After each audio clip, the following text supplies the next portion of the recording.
Rồi. Cài sắt. Giờ nó sai như cái này. Phê Khoe. Đang bật nó này. Đây trồng thơ vậy. lò phê đó. Khoe đó. Thế còn cái God have mercy upon us.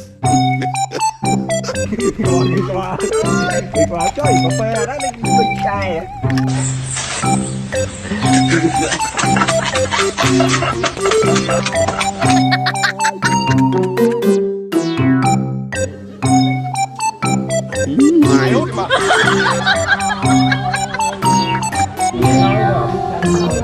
hồn ai hồn ấy cái hồn.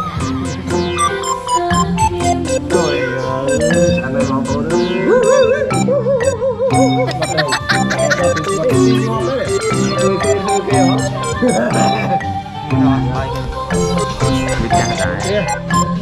Rồi, dám mới đó.